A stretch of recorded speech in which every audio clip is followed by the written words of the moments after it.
Welcome back to this Moneycontrol live stream. You're watching Closing Bell with me, Nandita Khemka, and my colleague. Hello there, I'm Yatin Mota. Well, Yatin, it was a kind of a tepid Tuesday on the Wall Street, at least for the benchmark indices. They were just trading sideways.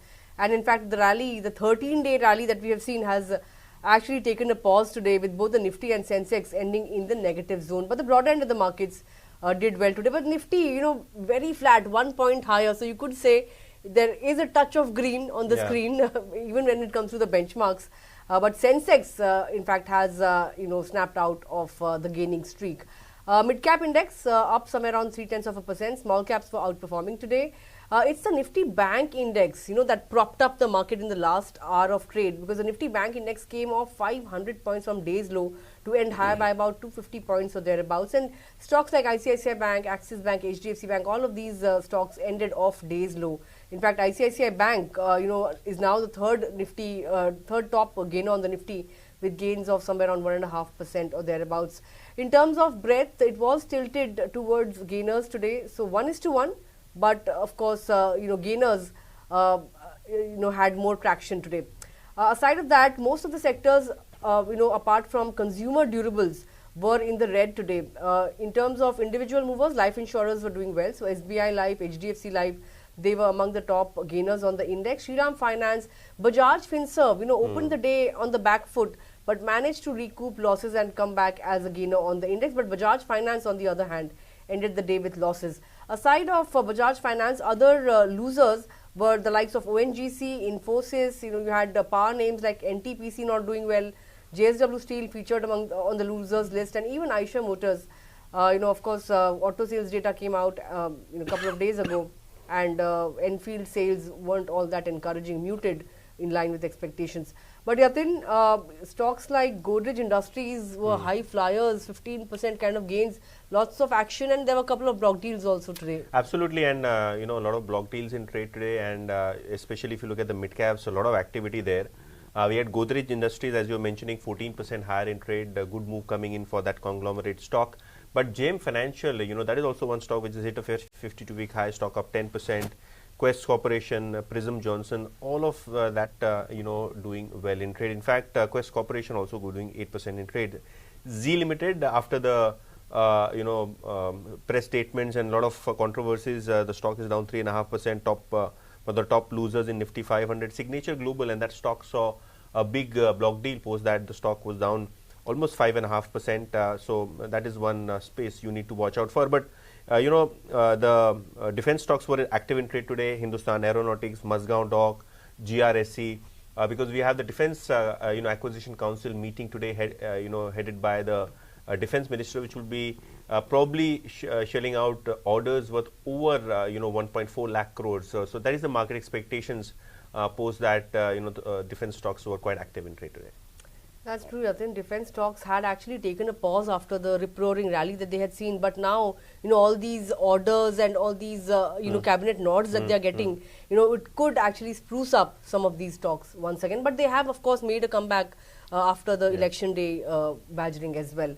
But on that note, let's take a look at some of the stocks that are on our radar. Another stock that was in focus and rallied as much as 8% intraday was Kaynes Technology. Of course, its arm, Kaynes Semicon, has got the cabinet approval to set up a semiconductor plant in Sanand in Gujarat. This will be India's 5th semiconductor unit. In fact, the company will be investing somewhere around 3,300 crore rupees to set up this unit, and it will produce somewhere around 60 lakh chips per day. And the chips that will be produced will cater to a wide variety of applications across industries, including the likes of autos, industrials, electric vehicles, consumer electronics, mobile phones, etc. Production is expected to begin somewhere in the third quarter of FY26, and the revenue from the chip unit storage is projected at somewhere around 200 crore rupees by fourth quarter of FY26.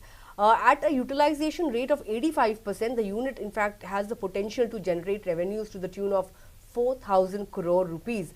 Now, the management was on CNBC TV 18 today, and they've said that they've done all the planning, they've acquired the land, and they could, of course, they've also said that they could see revenues to the tune of 4,000 crore rupees, from that plant. The new unit is expected to be margin accretive to existing business EBITDA of 15%. That's what the management has outlined. They've said that the investment by the company is expected to be somewhere around 800 crore rupees.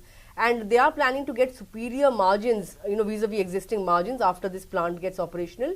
They are looking at targeting the current return on capital employed, and the focus will be on advanced packaging, which is more remunerative according to the company. Now, let's see what the brokerages are saying. Kotak Institutional has an ad rating, target price at somewhere around 4,950 rupees per share. They've said that the near-term focus would be on ramping up execution, but over the medium term, the focus would shift towards generating revenue from advanced packaging solutions. That's what the company has also said, that that end is more remunerative. On the other hand, Morgan Stanley has an overweight rating, but their target price is lower than the current price, 3,845 rupees per share. They've said that the nod for semiconductor plant is positive, and it was something that was a concern for investors, but that's now out of the way now. And they've said that this OSAT venture could generate or garner incremental potential revenue of somewhere around $30 to $35 billion by FY30. So that's the kind of revenue potential that brokerages are envisaging. But if you look at the stock, it has been firing up. Last 3 months, we've seen gains of 40%, and the stock in fact has given returns of 140%, or thereabouts in the last 1 year. So all in all, this approval, was key, and it has come by. Now, of course, how they ramp up execution, how they shift focus to advanced packaging solutions. These are some of the things that the street will be watching out for. But all in all, bodes well for the company. Absolutely, and after that approval, stock has gained nearly 4% in trade today. But Hindustan Aeronautics, and as I was mentioning, defense stocks are in focus. We have the buy call coming in from Antique with a target of 6145. So over 6,000 rupees is what Antique is expecting from the share price of Hindustan Aeronautics moving ahead. Now the cabinet has cleared the procurement of nearly 240 aero engines of Su-30 MKI aircrafts, and that 26,000 crore order could probably land in the lap of HAL. Obviously, there is a formality that needs to be followed, post which the order could be announced by HAL on the stock exchanges. But yes, the anticipation is that this 26,000 crore order will be soon awarded to Hindustan Aeronautics. Now the order book currently is on almost 94,000 crores, and post this 26,000 crores, you may see the order book touch all-time high of nearly 1,20,000 crores. Now the company is now having a revenue visibility of nearly 4 times the trailing 12 months revenue, which means that this order not only provides visibility for near-term earnings, but also for the couple of next 3-4 years. Now stock is attractively valued with a robust return ratio of nearly 20%, and moving ahead, given the certainty of orders, probably stocks like HAL would benefit from the India defense story, especially through the Make in India program. That's true. Order backlog 94,000, it could increase to 1.2 lakh crore rupees for HAL. Of course, a lot of these shipbuilding companies were also in focus, right, Yatin, because of the orders being awarded to these companies. But aside of that, the other stock that's on my list today is Rallis India. It's a Tata Group stock again. The stock ended lower by about 1.5% because the view on the street is fairly divided when it comes to this particular stock. HSBC has a reduced call on the stock, target price at 251 rupees per share. The company is looking at refining its business model and leveraging its strengths. And a well-executed plan, according to HSBC, could in fact give or boost its competitive edge. The company is aiming to double its market share in the domestic crop protection segment, and strategically they are looking to grow their revenue over the next 4 to 5 years. But the company, of course, is also turning more selective when it comes to the export, to its exports. There are industry headwinds, that HSBC has mentioned, and that could potentially pose challenges to the company's growth objectives. But on the other hand, you have Elara Capital. They have a more optimistic view on the stock. In fact, it has acknowledged the company's history of turnarounds. But the fact that, some of the times those initiatives have fallen short. So that's something that, of course, despite the strong intentions, the initiatives falling short is something that Elara will be watching out for when it comes to Rallis. But the execution of current guidance and its impact would decide whether or not the stock could see a re-rating going forward or not. New management, if they deliver on promises, of course the stock is primed for a re-rating. But till then, till the plans fructify, it could be a little iffy going forward for this particular company. But Elara has an accumulate rating on the stock. Target price is at 380, which is much higher than what HSBC has outlined. If you look at the quarterly performance as well, Yatin, first quarter profit was down in excess of 20% for Rallis. But the company had recently tied up with an Australian firm, Biogene Technology, for production of insecticide derived from nature. But now, yesterday or a couple of days ago, they have achieved a milestone in that end.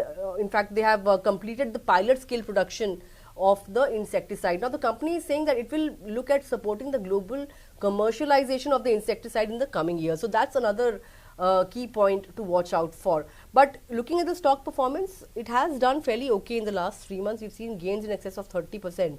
But a lot from here on will depend on whether or not the management can execute the plan and the guidance that it has outlined for the company. Absolutely. But I think, Rallis, this is one stock in the Tata Group which is massively underperformed.